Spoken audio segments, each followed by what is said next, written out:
The rules of influence. In the last video, you learned that influence and persuasion can be used for good or bad things. The bottom line is that there are principles of influence and persuasion, and how you choose to use this power is up to you. By using the principles of influence and persuasion, you will have power over people whether your intentions are good or not. The reason for this is because the principles work for good reasons and for bad. We want you to use the powerful secrets that we reveal in this training to not only enrich the value of your life, but also to enrich the lives of the people that you want to influence. This is a win-win situation for everyone. So, let's take a look at the rules of influence and persuasion. 1. You need an audience. The whole point of becoming an influence master is to gain the support and compliance of others. In order to do this, there have to be other people involved. Whether this is a single individual or thousands of people, don't matter. You must have an audience for influence and persuasion to work. 2. You need the attention of your audience, and you have to engage them. You will not be able to influence and persuade anyone if they are not listening to you. You need to grab the attention of your audience in order for them to listen to you. If you already have an established reputation or reputable brand, then this will help a lot.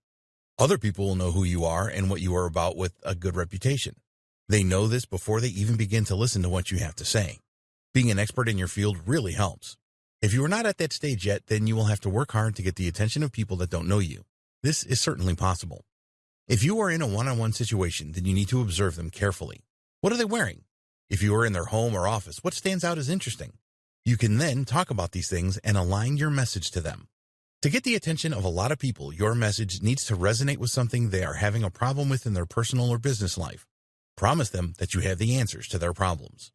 3. Mutual understanding. The third principle of influence and persuasion is a mutual understanding.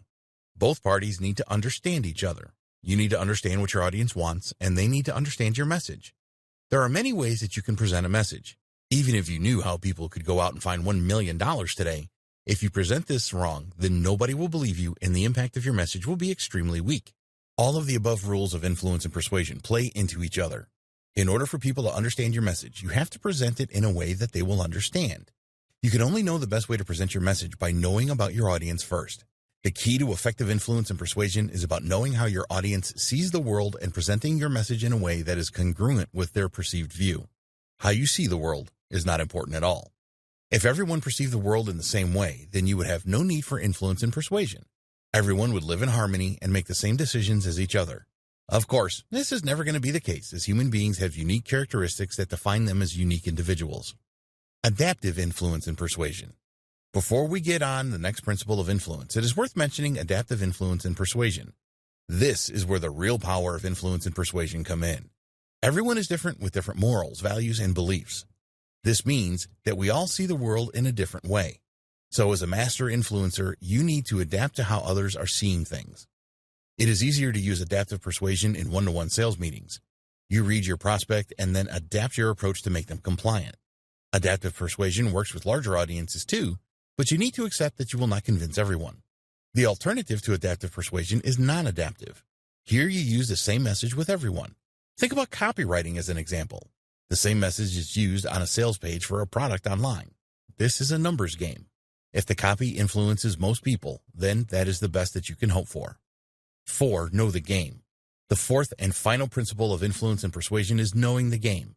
In order to be a master influencer, there are specific principles that exist that you must follow. It is essential that you know what these rules are and what they mean. There's been a great deal of research over the years, and there's a lot of scientific evidence to support how people think, behave, and can be influenced or persuaded to think and behave in a way that you want them to. Use this to your advantage. In the next video, we will discuss the benefits and importance of influence.